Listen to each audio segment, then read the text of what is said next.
What's up, guys? Welcome to this week's edition of the Frequently Asked Questions from our members. I have no idea where Riley is. He must have forgotten to show up for this video. I thought he was on the way, but I guess not. So I guess I'm gonna have to. Yo! Oh, Sorry, I'm late, bro. Where you been, man? Chiang Mai traffic. Those lights, they take like 5 minutes.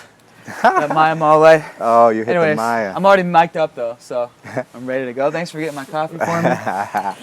Yep.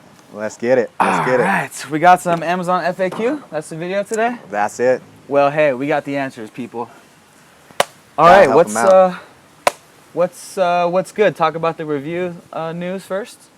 Well, that seems to be the big news this week. Yes. So yeah, I mean, I'm sure that all of you have pretty much heard. If not, the Amazon has cracked down on the review systems in their new TOS. Pretty much, bottom line is you cannot get discounted reviews. You cannot set up coupons to get reviews anymore. You cannot do the I received this item as a review anymore. That is officially against terms of services. Yeah, and I think it makes sense in the end because Amazon is all about customer experience, and some shoppers they want honest reviews to be 100% completely honest. And basically, what they did is they proved, and it makes sense obviously, reviews from review groups are slightly biased towards the 5-star. For sure. So no more dollar deal review groups, guys. But that's okay. So my take on it, personally, I'm not worried. Long story short, someone is going to find out the next best thing that's going to work. So let's just pay attention to see what all of us Amazoners try out.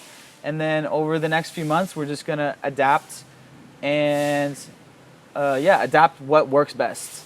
And so there will be something else good. Yeah. I mean, I think people are like, well, what are we going to do with the launch? Like, how are we going to get these reviews?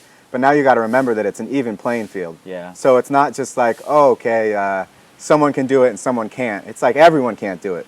So now everyone's going to have to adapt. So it's just the same place that we've been at. And I think it's good because so it's going to take the big ballers out of the game, essentially, when they can't give away, hundreds of products to get hundreds of reviews right off the bat. That's a great point. That's a great point because, there's some of these products, they come in and they give away hundreds. And so those are the big businesses with a lot of money. They can afford to give away 1,000 and get 1,000 reviews right away. So it is kind of good for the new guy competing.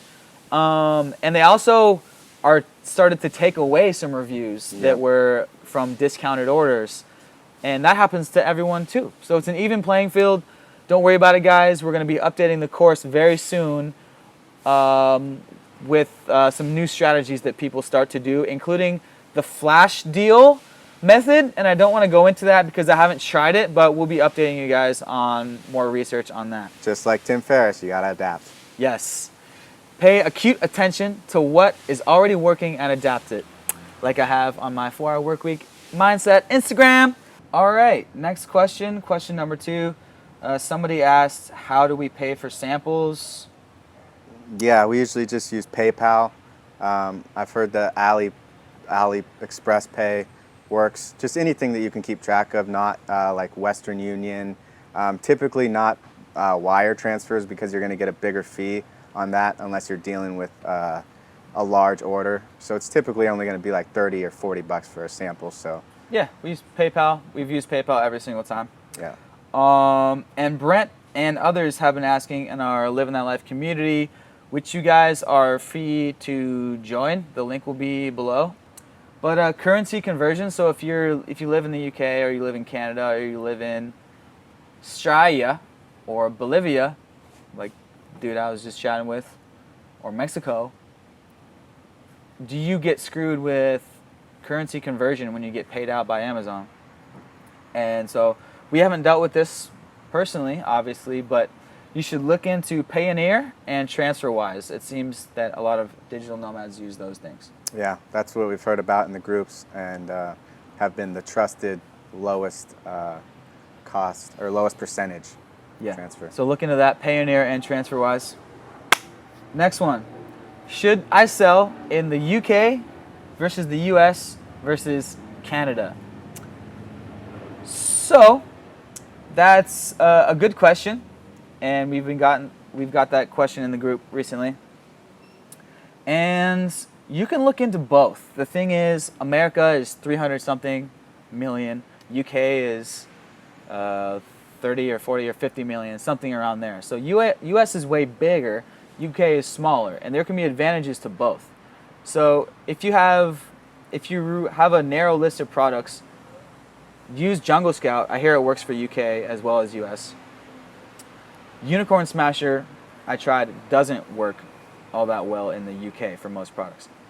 But look into both markets. It's all about the sales volume and the competitiveness. So let's say you're trying to sell a MacBook in the US, but there's tons of sellers with tons of reviews. But you check on Amazon UK, the sales volume is still there. There's still successful sellers, but maybe there's not as much competition and they don't have as many reviews, and you can squeeze in there. So it's all about each particular product. Every product is unique. If the sales volume is there and you can get in, do it. But again, always do test orders. Maybe test both. Who knows? Yeah, I think the UK will definitely be growing too. So if you get in the US, you got a good niche in the US, then and you get your 10 and then you get successful, you can definitely look into branching later too. Yeah, so always do test orders until you hit 10 sales per day. That means successful product, okay? Then you can order more. In Canada, we don't sell in Canada. We just looked into it. If you have a product in the US, you can't automatically have Amazon fulfill to Canada. I think the deal was you could fulfill it yourself to Canada, but don't worry about Canada. Yeah, US. If you're stuck between US and Canada, US. Okay, how much does it cost to ship your product to America from China? And I'm going to let Parker break down the two methods, freight forwarding and UPS Air Express. Yeah. Go. So there's pretty much what we have done. Our first method that we did was we used UPS Air Express, and that was the fastest and also the most expensive. We had little troubles with that. Everything was taken care of, and we just did that straight through our supplier, who had a connection with the UPS. They had a business UPS account, so they got better deals than we would have individually got. That was definitely the best that we've used, but it was definitely the most expensive. The other option that we now use is going through an actual freight forwarder. So I'll deal with the freight forwarder personally. I'll send her the shipping labels. I'll give her the addresses that we need to ship to, and I'll tell her if we want Air Express. And usually how that works is they will communicate with the supplier to pick up your packages from the supplier, and then they take it to a warehouse, and then they'll slap your labels on it, and then they'll also take it to the airport, or I guess if you're doing sea, they'll take it to the port, and then they'll ship it like via China Airlines. And then once it gets there, they'll have a customs broker that will meet your packages at the airport, handle it through the customs, and then they'll put it on. Ours just goes on a UPS ground truck that will go straight to the factories or the warehouses. This is going to take definitely a little bit longer. Right now we actually have 3 that we're doing. One we did UPS Air Express, and that one's already there. The other 2 shipments have been through the freight forwarder, and it's still Air Express, but it's through the little bit slower way. And those haven't even reached, the tracking numbers still don't work in the US, so those will probably arrive in the next couple days. So I would say it's probably at least a week difference between the 2, maybe more. So 1 week versus 2 weeks, would you say? Right, yeah, probably. Total? I would probably give 2 weeks for using like a freight forwarder Air Express versus using just UPS, Expedia, Air Express. All the way. Okay, Yeah. cool. And then we had the price. The prices. So, yeah, I'll just say this because it's on my phone. So, using UPS Air Express, which is UPS through and through all the way, the fastest way, For a small order, it was $5.45 per kg, US dollars, and for a big order of 1,000 units, it was $4.60 US dollars per kg. I think I told someone somewhere in some comment that it was $2 per kg, and that was a miss. I was confused. It's around $4 per kg. That's for the UPS Express quickest way. For the freight forwarding UPS way, it was for a big order, it was $3.64 per kg, and for a smaller order, it was $4.39 per kg. So overall it's around $4 per kg. And the heavier it is, the cheaper it will be typically. Yeah, the more you order, the cheaper it will be. But most of you guys will be doing small orders, so it's going to be around four something. If you do UPS Express Air, it could be 5 something. Yeah, definitely. I would recommend it since you're probably going to be doing a test order, not too many units, and if your product is doesn't weigh too much. I would use that UPS Express just for the beginning. It gets there the fastest, it's the least hassles, and usually your supplier can do it directly for you. They have a connection with UPS. Another question might be, how do you find a freight forwarder? We just got lucky. We were recommended this one by one of our suppliers. They gave us a really good quote that was better. That was a lot better than the one that we were shipping before, and we've had no problem with them. They've been well trusted. You guys can reach out to us, and I can definitely give you contact information for the one that we use, but there's a lot available. So for a one-time fee of $19.99. Just kidding. And then, so shipping C, so how much is shipping C? Is it like half this, would you say? Yeah. I mean, the one shipment... We never have shipped C. We've shipped one time C, and it was Oh, pretty yeah, much we half. have. And it was, how long did that take? Like 2 months? That took... Yeah, at least give it a month, mostly a month and a half to 2 months. A month and a half to 2. You got to have time. That's probably further down the road when you make a bigger order, and you can maybe split them up and send half via air, half via sea, or you have it set up so you have one in production, one on a boat, and one in stock. That's ideal, but yeah, right now I wouldn't worry about that too much.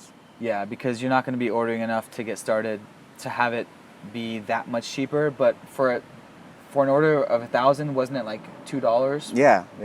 Definitely, if you're ordering more, it's definitely worth it. If you have time, like if you're doing a big order and you have time, let's say your product's not in stock yet, which you shouldn't do that. Like you shouldn't start with a big order, anyways. So yeah, don't worry about that.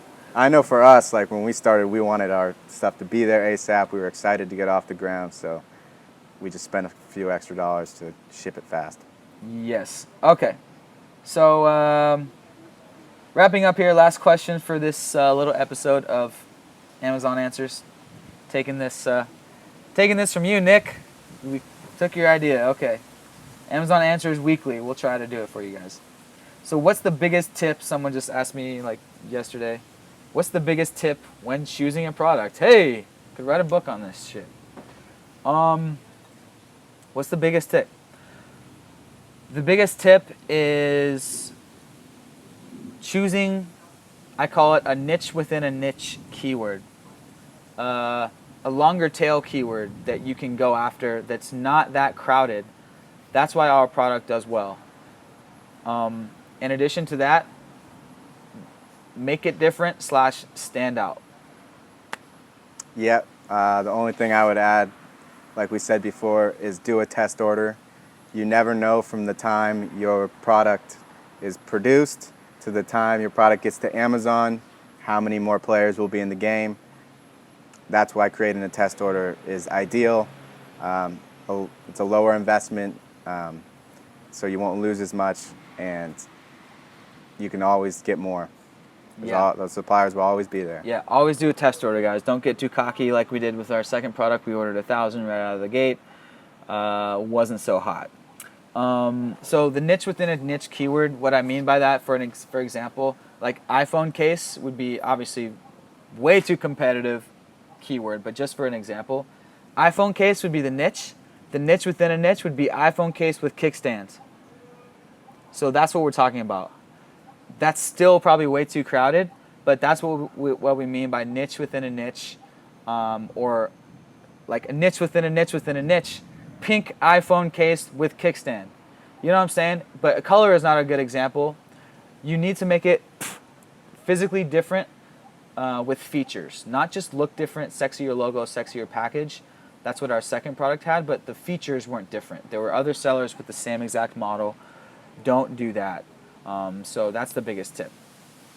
Yeah.